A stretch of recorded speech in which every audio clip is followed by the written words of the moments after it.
Okay, so we are now going to go back to the beginning of the timeline, which was slide 1. And I'm going to go through and just touch on on some of the highlights of these events that I believe further support the claim of an organized crime situation that, again, needs to be investigated like yesterday. So let's start with, at the very beginning, 2001, the developer unfortunately had to go bankrupt, and so he formally dissolved the HOA with the Secretary of State. There's documentation there. You can look it up, public documentation that supports that. He dissolved the HOA, and then he took anything that was associated to common space and went to Mesa County, which at that point was just the roads in the subdivision, and had Mesa County take over the management of the roads. Fast forward to 2018, this homeowner then purchases this lot, hoping and with the dream of building her dream home on this lot. Then 2019 and 2020, when she starts to break ground on this lot, that's when all these crazy events start to occur and continue to present day. So in 2019, how it started was a neighbor and HOA board member filed a restraining order complaint against her with the courts and hired a lawyer to represent them. This homeowner had no idea what this was about. She had never met those people. And this was dismissed as baseless because the car that they said this happened with, that she ran them off the road with, wasn't even a car that she owned. So this was dismissed. Then, as she's in the process of framing her home, as part of the building code requirements, you have to keep your plans at the construction site. So she had her building plans stapled at the construction site per Mesa County code requirements.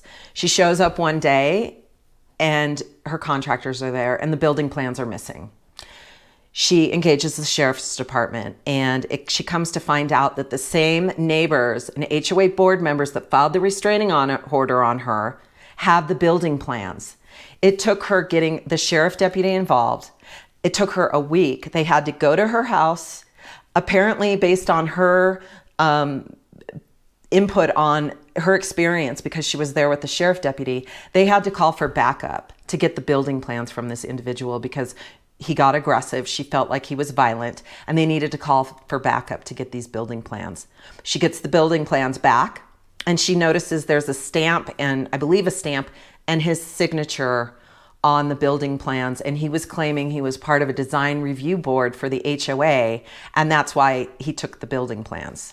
Which, if he didn't have a reason, this could potentially be a felony, because these building plans, I believe, were worth $5,000 or more. So anyway, he's claiming he's part of this HOA. And so this homeowners are like, what the heck? Just give me my building plans and get me away from those crazy people, is what she thought.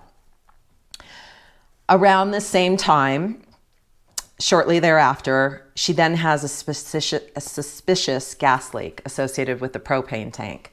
So she has to put a propane tank on her property and then run gas lines connecting to her house. And Feral Gas came out and helped hook this up, did a safety inspection. All of this needed to pass inspection with the building department in Mesa County, and everything checked out. And then after she moves in, she smells gas and finds out there's this gas leak.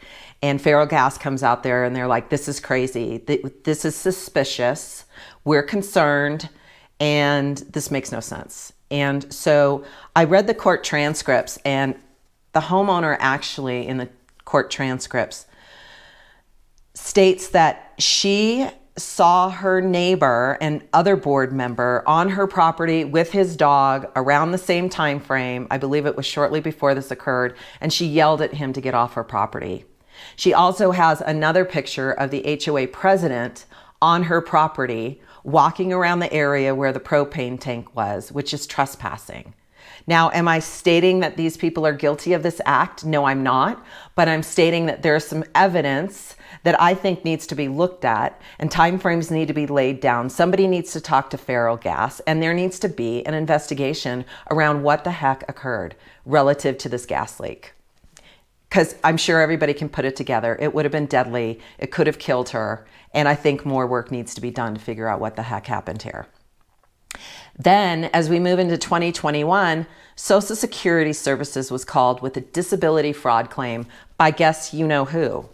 The same folks and board members that filed a restraining order against her, took her building plans, and I believe with the call to Social Security, it may not just have been those folks. I think a couple other board members may have called in as well, which resulted in a 6-month investigation against this woman associated with her disability benefits.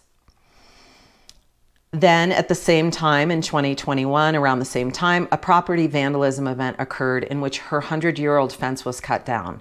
This was reported to the sheriff's department. I don't believe anything ever came of that. Then in 2021, the building department was called around claims that she was violating building codes. She didn't have a certificate of occupancy, a CO to move into her house. They launched all these complaints around what she had done wrong. All of that was dismissed as baseless. Then, moving into 2022, in March 2022, the homeowner engages an attorney because all of these events that she believes are trespassing and vandalism just keep occurring. So she has a lawyer send the HOA a cease and desist letter that clearly states you've been trespassing on my property. You have no right to be on my property. Oh, and by the way, this easement agreement that you're all aware of does not give anybody else the right to come on my property except for Bob. And it certainly doesn't give this newly formed HOA, which by the way, at that point in time wasn't even formed. There were no members that had voted at that point in time. There was no way that the HOA was even formed at that point in time. That it called out they couldn't be on her property. So in March 20th, 2022, the HOA and these folks are suddenly presented with the fact that there's no basis and they have no grounds to be on her property. Then suddenly, is it 2 months later, this HOA deed is then filed. This easement deed is then filed, in which the HOA is claiming, oh, guess what? Not only do we have a right to be on your property, but we own your property. And we got your property from Bob, who used to be part of this subdivision, but he sold his property and moved to Florida. And Bob was generous enough to sell us his property that he's claiming he owned for $30,000. So their problem is solved, right? That was just brought to them 2 months prior. Then shortly thereafter, so this is recorded May 20th, then June, what is that, 2 weeks after roughly, there's an HOA meeting in which it's noted that the president is going to give a personal interest-free loan to the HOA for $10,000, and then there's going to be a $20,000 assessment, $30,000 total, that, by the way, this homeowner is being billed for. That isn't noted what the assessment's for. I suspect that this was used to pay Bob for the property. Just follow the money. Investigators, when you're ready, we got the details for you here. So that meeting happens, and then July 8th, the HOA management company arrives at her property, rips down her fencing without notice or due process. She puts the fencing back up. July 14th, they come back, they rip it out again. And then she tries to buy a storage unit from an owner in Mesa County. And on July 18th, this happened. She gets that storage unit. The same day, HOA management company emails the owner, you're going to be a co-conspirator on this lawsuit. Get rid of your storage container. Get it off our property.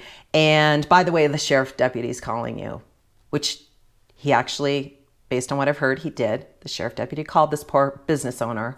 So the homeowner goes to the business owner, please, give me my money back. She purchases, I will sell you back this storage unit because I don't want you in the middle of all of this. So that's what happened. The very next day, she gets a lien filed on her property by this HOA that isn't even in existence and this HOA management company for $25,000. And that very same day, animal control is called on her and her service dogs, claiming that animal abuse claims. By guess who?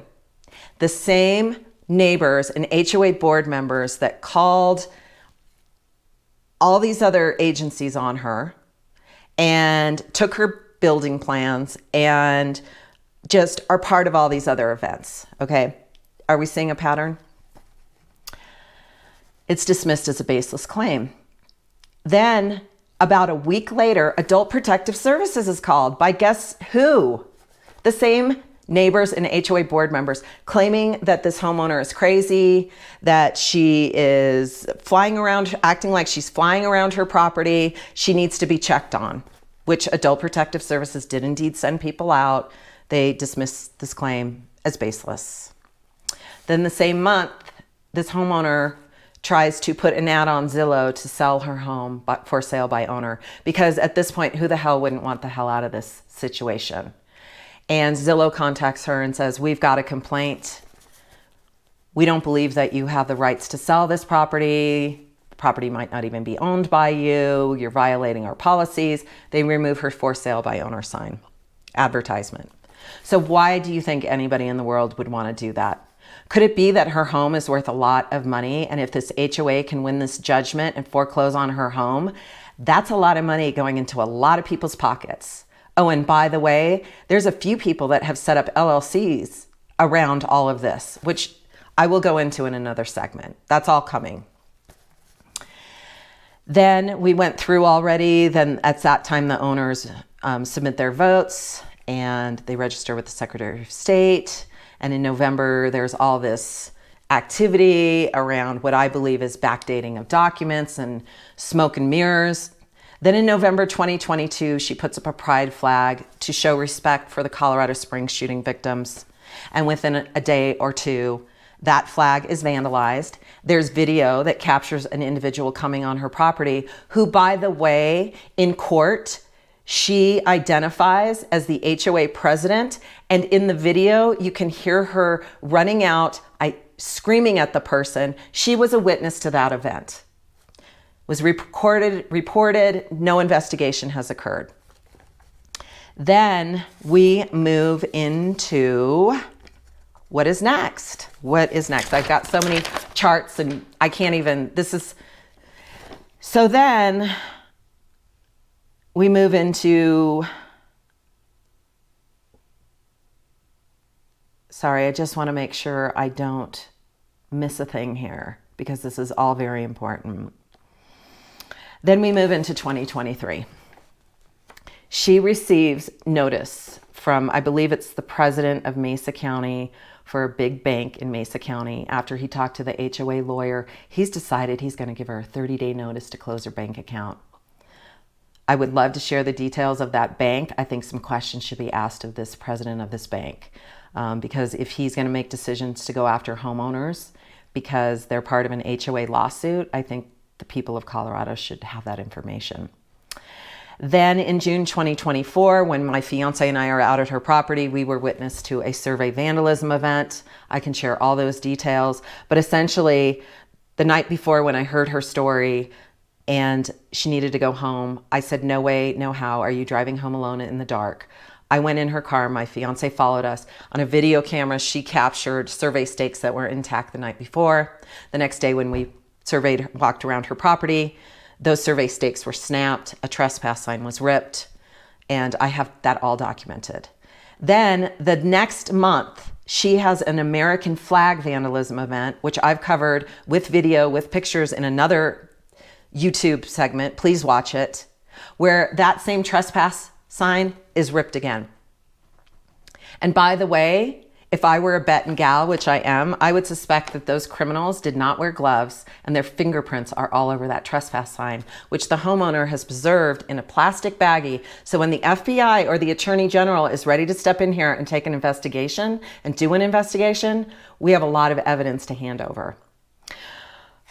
Okay, so with all that being said, I am now going to go into the question, the main question. Do you believe that organized crime has occurred here, and do you believe an investigation needs to occur?